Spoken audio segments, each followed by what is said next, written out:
DND number 11, Circle of Life in Jesus' Name, Part 3, Chapter 17. The following week went by as a normal week, which only meant that no one almost died, no one was attacked or kidnapped, and everyone tried to go about their business with no distractions. Though, even with that, you really couldn't call it a normal week. It was the week when the second ever Mini Mart was happening on Friday, and the 22nd Keno Challenge was happening on Saturday.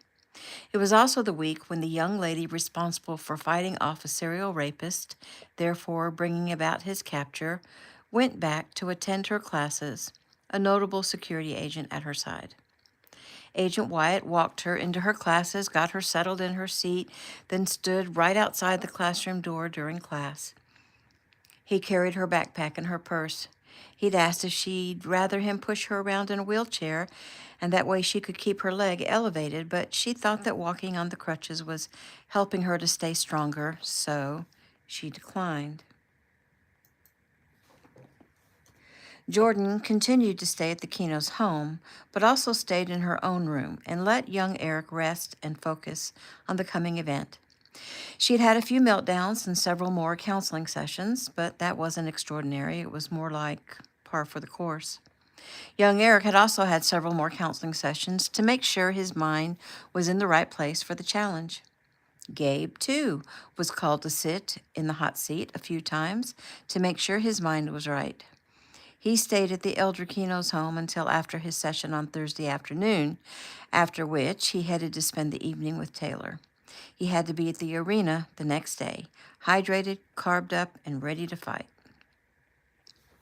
Jewel Perez met with Mark Adams and signed all of the necessary paperwork to have her name and her children's names changed to Brooks. It would be a few months before they could receive the decree for the new name. In the meantime, she took a leap of faith and quit her job. She'd met with her investor, Ricky Keno, who made her believe that her dream really is going to happen. To prove it, he challenged her to prepare several items to sell at the concessions at both the Mini Mart and the Challenge, and they would charge a reasonable price that would not only recoup their expenses, but would make a big profit. She worked hard all week preparing large, all-natural, all-organic, chewy, delicious cookies, rosemary garlic pretzels, and some caramel apple nachos. In Georgia, the Stewart babies were released from the NICU, and 3 days later, on Thursday afternoon, both mother and babies were headed home. It was a joyous time. The town and the church, organized by Jody Apple, kept a steady stream of wholesome home-cooked meals coming to the Stewart home. Jody told Lisa that no matter how much she said they didn't need to do that, the meals would continue to come for a solid 2-week period. Many of those meals were cooked by Lily Anderson, who was going to culinary school, and the person to whom Miss Maddie had given her recipe books. The Stewarts had a stream of family members and very close friends lined up to come in and help Lisa with the babies or help Chaz with the ranch so that he could, in turn, help his wife with the babies. The brothers and sisters of the babies were totally in awe of them. Even Charlie and Matt were voluntarily learning how to change diapers for the tiny, fragile humans. Lisa was doing well, feeling strong and overcome with maternal love, one of the biggest strengths a woman can have. Lena continued to help take care of the ranch, mainly the horses, but most of her time was spent helping her mother in anything she needed. She was throwing her whole self into it, and she was rewarded by receiving a video call from Jake. Thursday afternoon, after her mother and siblings had been made comfortable and her father had to see to a few things on the ranch, Lena had been sitting in the den folding laundry as her mom nursed the babies when her phone went off, telling her that she was receiving a call. She dashed upstairs to her laptop and accepted the call, her eyes automatically filling with tears. "Jake!" she cried. "Hey, Bugs," he said softly. "Oh, Jake, are you okay? I've been waiting so long to hear from you." "I'm good. Sorry, baby, it's been crazy out here. We go out on a mission and finally get back, and sometimes we've been without sleep for like 48 hours, so we have to close our eyes. And then I wake up and think I'm going to get to call you, and we'll be called into a special mission brief or information brief, and we're told to eat, prep, and go. But Bugs, don't think that I'm not thinking of you and missing you, because you are always on my mind. Getting back to you is my priority. I've missed you so much, Jake, but I don't want you to worry about me. Don't think about me when you're out on a mission. Concentrate on what you're doing, and that will be the safest thing you can do. But oh, Jake, I miss you. I love you. I love you too, Bugs. It's powerful, baby, this love I have for you. He smiled. So, I hear you've had quite an experience. She frowned. What did you hear? That your mom was in an accident and you now have 2 new siblings. How? I got called in by my commander who had received a message that my family had been through a life-threatening emergency. He then played me a video message from my father who explained what happened. So, can I meet the little ones? Her eyes opened wide. Oh, yes, absolutely. She grabbed up her laptop and ran down the stairs. Mom, it's Jake. Well, hello there, Jake. It's so nice to see you and hear your voice, Lisa said. Hey, Aunt Lisa. From what I heard, it's a miracle that I can see you and hear your voice. I'm so grateful you weren't badly hurt. She smiled. Me too. So, can I see the babies? Of course. Lena set the laptop on the coffee table and picked up her tiny brother and held him close to the computer. Jake, this is Jonathan Jones Stewart. Oh, wow, look at how tiny. Wow. Hello there, little guy. Wow. Lena smiled at her husband's reaction to her baby brother. Isn't he just the cutest? He's definitely a precious bundle there, Lena. Just think, one day you and I will have one of those precious bundles. I know, she said softly. Being here, helping my mom, it makes me want a baby really bad. He smiled. So, where's your new sister? Lena handed little Johnny to her mother and lifted her tiny sister up and held her in front of the camera. Say hello to Jake, she said softly against the tiny face. This little girl is Lachlan. Lachlan. Cute name. Oh, wow, she's even smaller than little Jonathan. She's only 13 ounces smaller, but when you're less than 5 pounds, that's a lot. But I can tell that she's already starting to gain some weight. Well, she's beautiful, but it looks like her hair is dark. That's strange. Lena smiled. I know, right? Mom's a redhead, Dad's hair is blonde, but Grandma Pat's hair is dark, and Grandpa Joe says that his father's hair was dark brown, so I guess the gene is in there somewhere. Well, anyway, she's got a head full of hair, doesn't she? And so does Jonathan, so that's cool. They are beautiful, Lena. I'm happy for your parents. They have to be ecstatic. They are, and so am I. But right now, I am so happy that I'm actually talking to you. Me too, he said. So, do you know when you'll have to go back out? He frowned. Could be a few days. Could be a few minutes. I don't know. Any idea when the deployment will end? Well, you already know what I know, Bugs. I have a lot to do. There are a lot of missions to complete in order to keep up this area, in order to clean up this area. It won't end anytime soon, but you know that. She nodded. It was a dumb question.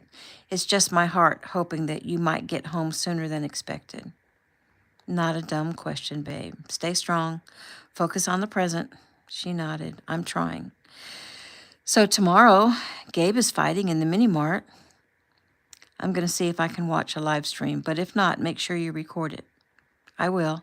And the next day, young Eric is fighting in the challenge. I know. Record that too. I'll be busy. She nodded, understanding what that meant. He smiled. So, take the computer back upstairs so that we can have a personal conversation. She nodded. Bye, Aunt Lisa. Love you, Jake called. Love you too, Jake, Lisa yelled as Lena ran upstairs with the computer. They spoke for another 30 minutes, whispering hopes and dreams, endearments, and promises of love being made. They prayed together, and Lena felt so much better. Her cup had been filled. New scene.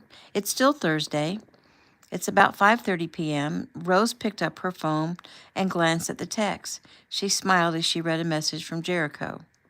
Hey there. I just stopped into Joe's for a bite to eat. Are you in the area? She was driving, and rather than answer the text, she swung her car into Joe's, where she'd been headed in the first place. She walked up to the bar and sat down next to Jericho Jones. He turned and smiled at her. Well, that was like magic. Think of a beautiful girl, and she appears at my side. She laughed. Well, I don't want to put a damper on your magical powers, but I was stopping by Joe's to pick up a chili dog for my mom. A chili dog? Rose nodded. She's having cravings. She smiled. So anyway, hello there, Jericho Jones.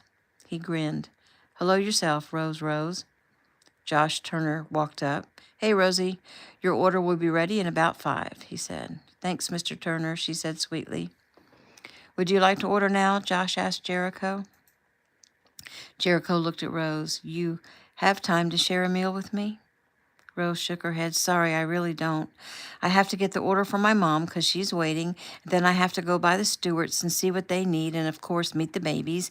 And then I have to go shop for my mother because she intends to have a bunch of food for tomorrow night while we watch Gabe on TV.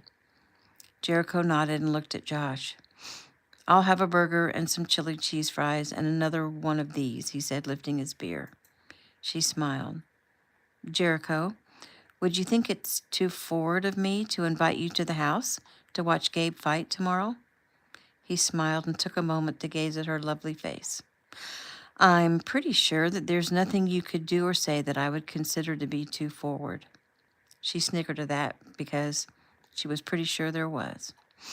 He reached out and touched a lock of her blonde hair, then let it slide between his thumb and forefinger. He looked up into her, she looked up into his eyes. He sighed. The girl was beautiful. So what's the answer? She said. Well, I'm thinking about it. Will your whole family be there? Everyone but Heather, and Gabe himself, of course.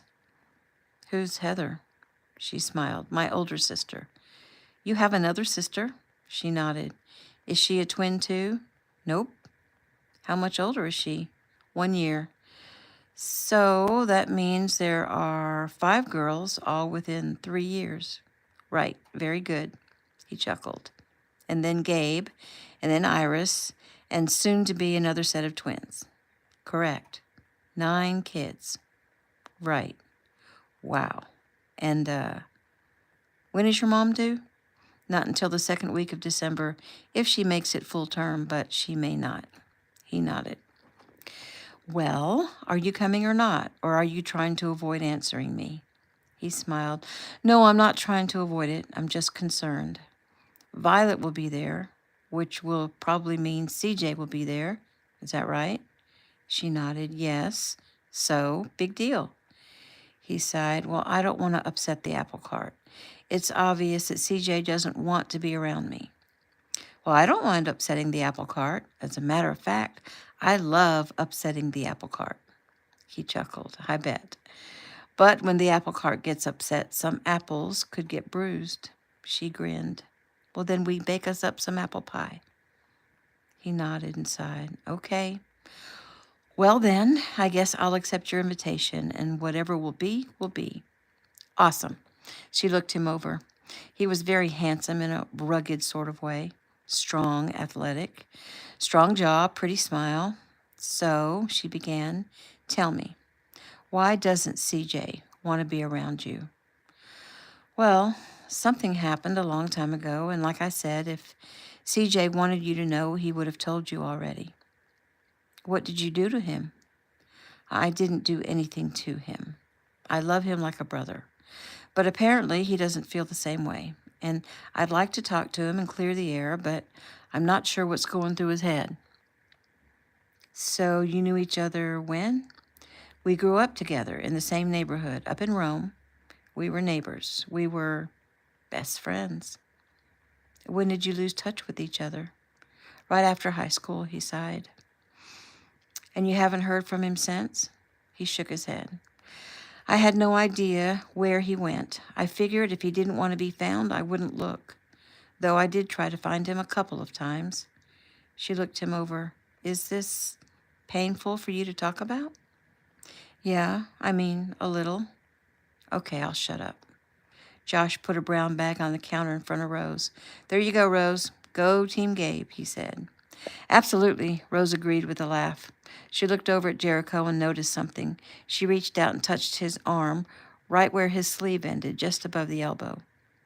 What happened here? He glanced down and rubbed his hand over the scar. It's a burn. He lifted the sleeve so she could see. Her eyes opened wide. The scar was large and extended up to his shoulder. That's some burn. What happened? He shrugged. A house was on fire, and I tried to save a woman and her little girl. Rose blinked up at him. Tried? As in, you weren't successful? He blew out a breath and nodded.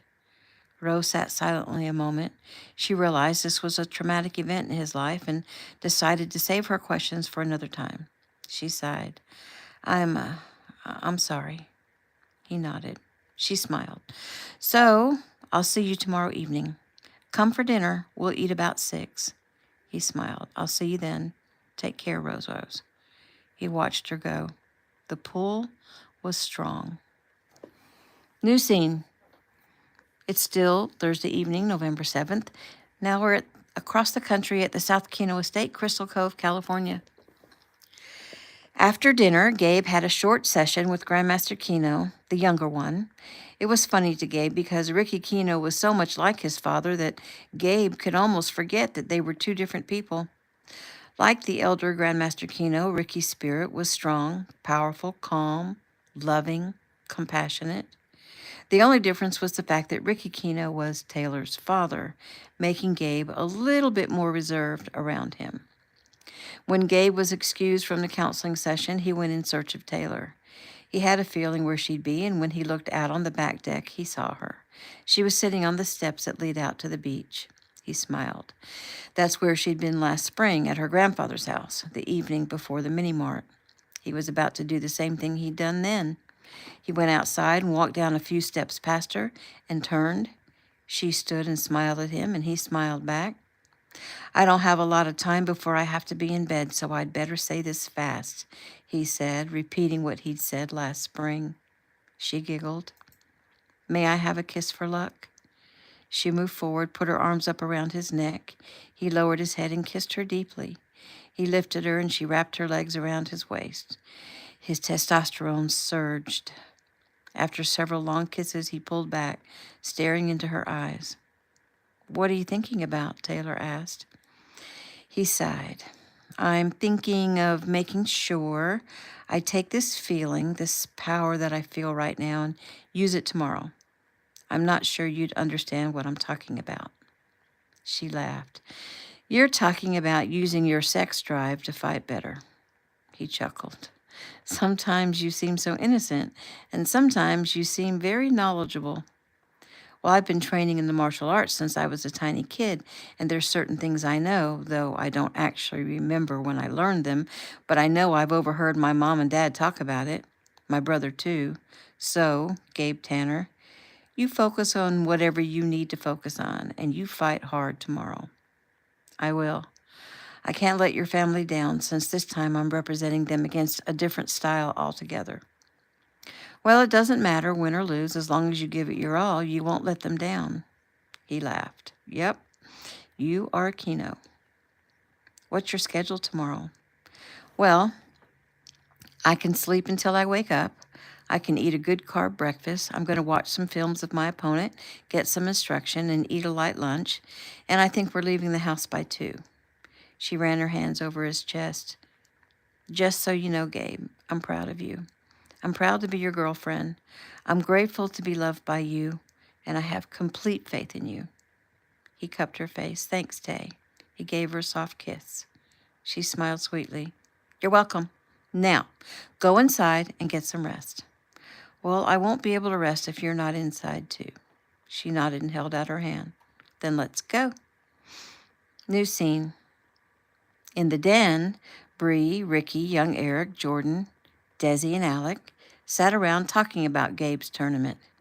Ricky explained how the first mini mart came to be when they discovered how good Gabe was when he attended one of their classes and how well he did at a little class sparring competition.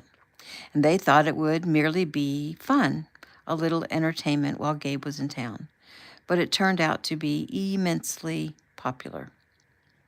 It was popular because Gabe is special, young Eric put in. Bree nodded. Yeah, I agree. So continue to put young, good-looking kids in the competition, and 3 or 4 times a year we can pull in big bucks for Gabe's foundation, and Angel's foundation, and Jeffy's foundation. We will be able to help so many people. Ricky smiled. Oh yeah, that would fly. We could write only good-looking kids need apply on the registration forms. Well, maybe good-looking is not exactly the right choice of words. But they have to be filled with light and be honorable, and be a good role model. Not just some mean black belt punk who registered because he wants to show how big and bad he is. It has to be done with integrity, Bree said. Ricky nodded. I agree. Kids with integrity and light, who are honest and hard workers, and honorable. Well, Alec began, Gabe is certainly all that. He's a really good guy, and he's inspiring. I agree, Desi said, but I also agree with Mrs. Keno. Gabe is really hot, and when you add that to all the things he is, the mini mart will always be a hit. I agree with you, Jordan suddenly said to Desi. You're right about how Gabe looks, and if we're honest, every young girl in the country who saw him was instantly attracted to him. But maybe it's not just because he's cute. Maybe because he's all those other things, it makes him more attractive. Maybe that light he has is what helps him to make him so attractive, so hot. I think I'm getting jealous here, young Eric said. Jordan laughed and snuggled up close to his side on the sofa. Aw, 3. You have nothing to be jealous of. You're about as hot as a guy can get. Ricky rolled his eyes. Alec looked down when his phone buzzed. He looked at the number and his face went pale. He stood quickly. I need to take this, he said quickly. He walked out of the room. Maybe I should go with him, Desi said as she started to rise. No, give him some privacy, Desi, Ricky said kindly. He needs to do this alone. Oh, do you know who was on the phone? Desi asked. I'm pretty sure of who it was by the look on his face. Who? Bree smiled kindly. His mother. Desi's mouth opened in surprise. Really? Alec headed up the stairs and went to his room. Hello? Alec, is that you? Mom? Yes. Mom, how did you get this number? Mrs. Keno gave it to me. You spoke with Mrs. Keno? When? When she came to see me last week. Oh, he swallowed. Oh, well, okay, so why are you calling? Sweetheart, Mrs. Keno told me all about how things have been for you, how hard it's been.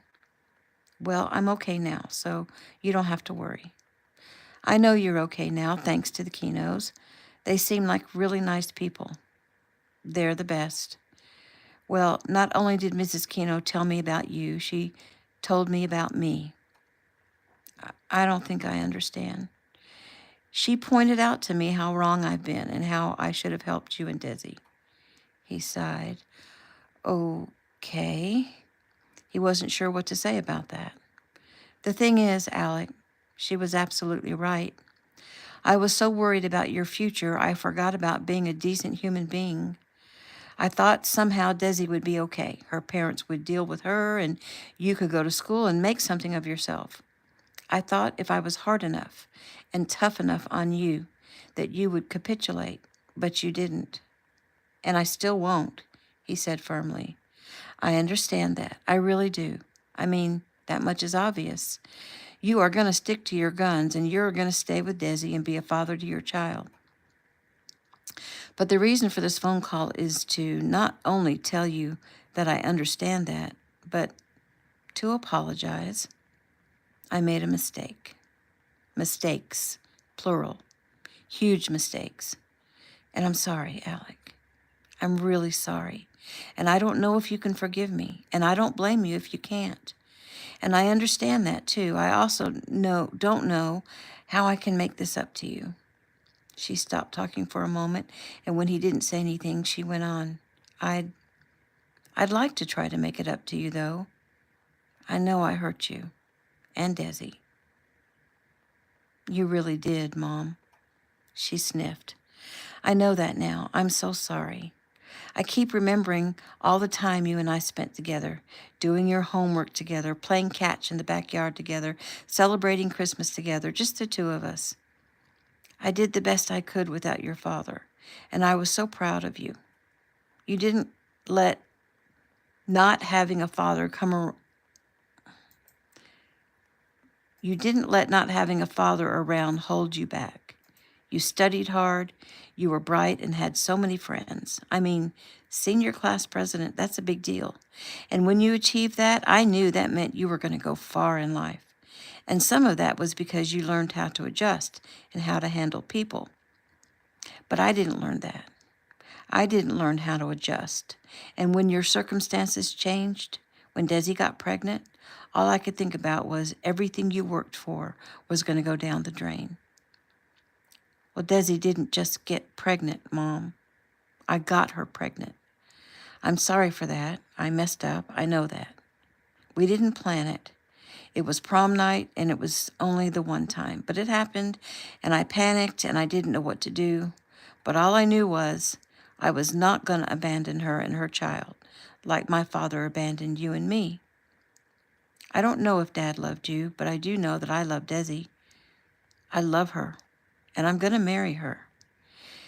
Yes, Mrs. Keno told me that too. She told me your plans and how things are going to work out for you, and I'm truly happy for you, Alec. I'm grateful that the Kenos stepped in and have taken you under their wings. And though I realize you don't need me or my help anymore, well, I'd like to help in some way. I mean, with your wedding and all, or with anything. I'll do anything you want. Well, you're wrong about that, Mom. I do still need you, and I'd like you to be at the wedding. She started to cry. You would? Yes, Mom, I would. And if I've learned anything from the keynotes, it's that I can't harbor anger or hatred in my heart. And so I forgive you, Mom. Oh, Alec, she said as she cried harder. Okay, Mom, please don't cry. It's all going to be okay. I mean, really. Desi and I are going to get married, and we have a home to move into. I have a job and transportation, and I'm going to go to school next year, and I'm going to take care of my family. So don't cry. I'm just crying because I've missed my little boy so much, and I thought I'd never have you in my life again. I thought I'd made it so that you would never come back. Okay, I get it. But listen, Mom, you said a few minutes ago that you'd like to help me in some way. Did you mean that? Yes, of course, she said as she sniffed away her tears. Well, there are a few things you can do, but they're not easy things. Okay, tell me, and I'll give it my all. He cleared his throat. You can talk to Desi and apologize to her in person. I can bring her to the house, and you can talk to her. Yes, Alec, I can do that. Is she really upset with me? Is she angry? No, Mom. Desi is the sweetest person you could ever know. Sweet and kind and loving, and she knows how much it means to me to have you in my life. And that means she knows it's important to me for you and her to be on good terms. Well, when will you bring her then? I can bring her after church this next Sunday. You're going to church? Yes, I'm starting to find God. I'm beginning to see that He's real, and it helps me so much. And it makes me feel happy, and it helps me to see everything from a different point of view. That's wonderful, Alec. Yeah, it really is. So, Mom, I'll see you Sunday about noon, he said. Okay, but you said there were a few things I could do for you. What else? Well, it's a hard one, and it will have to be done soon because Desi and I want to get married a week from this Saturday. Okay, so what do you need me to do? Go and speak to Desi's parents and see if you can get them to call her. Oh, well, that is a hard one. I know it's scary. Desi's sister called her last Sunday. She said that Mr. Keno had come by to speak to the family and that her mother and father had a huge fight after that. And Desi wants so badly to have her family at the wedding. Her father may not want to walk her down the aisle, and Mr. Keno would do that if he has to, but I thought maybe if they see that you admit that you made mistakes, maybe they could do the same thing.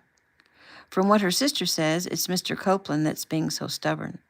Her mother's ready to support Destiny in any way she can. Well, what if he won't listen to me?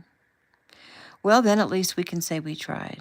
Charity, that's Desi's sister, she said that Mr. Keno even told them that our baby is a boy, hoping that that would make a difference to Mr. Copeland. And she thought maybe it did, so you could play that up. It's a boy? Oh, you didn't know? No, a boy. A grandson. Oh, my. Alec, how wonderful is that? Alec's eyes filled at the sound of his mother being excited over the baby. He'd longed for this moment. It's pretty exciting, Mom. I'm going to have a son, and I couldn't be happier about that. And the only thing now that could make things any better is to have Desi's family on board. I'm going to hang up, Alec, and call them right now before it gets too late. I'm going to see if they'll meet with me tomorrow. Thanks, Mom. Thank you, Alec. Thanks for forgiving your dumb mom so easily. You're not dumb, and we all make mistakes. I know that firsthand. But thanks for calling, Mom. You have made my night, and I can't wait to go tell Desi. Alec, Ivana said softly, I love you. He sniffed. I love you too, Mom. He ended the call and headed back down the stairs to report to Desi and the Kenos the miracle that had just taken place. New scene. It's November 8th, Friday morning, Keno Estate, Crystal Cove, California. Shelley smiled. She'd been laying there waiting, dozing in and out, her eyes closed, waiting for her husband. It seemed he'd been in the shower a long time. Finally, though, she felt his presence, felt the bed move as he leaned over her, and smiled as a drop of water landed on her cheek. She opened her eyes. You gonna sleep all day? He teased. Shelley sighed. You're late. I was beginning to worry. You were in the shower a long time. Sorry. I was kind of talking to God. It felt like I was a kid again, standing under a waterfall, and I had the strangest feeling that I was transported back to Kauai. It felt so good to be back there, comforting, and I didn't want it to end, the feeling, that I was standing on holy ground, communing with God. Shelley placed her hand on the side of Eric's face. Maybe we should take a trip there, introduce the kids to the rest of your family, and take a hike back to the place. He closed his eyes a second, then opened them. I think that is a wonderful idea. It's calling to me. Let's plan that, maybe after the first of the year. I'll look forward to it, Shelley said, and then frowned. As long as you're not thinking that God is calling you home. Home. Eric smiled. Nah, I think I have at least 15 years. She smiled, like Hezekiah. Right, unless it's time for all of us to rise up to meet Jesus. Well, it can't be too soon for me, Shelley said with a smile. Eric frowned. Why, are you suffering? Oh, no. I'm wonderful. I have 5 new babies. I have my husband. I have my giant family. I'm already in heaven.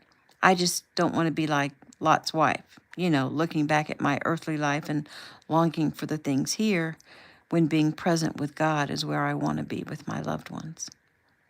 Eric lowered his head and touched his lips to Shelley's, and then smiled. I love you, Shelley girl. Your heart is so full of love, and you're so strong. You don't even know how much I depend on you. Thank you for taking such good care of our family. It's my extreme pleasure. Do you think the kids are still asleep? She listened. I don't hear anything. What time is it? It's just after 6.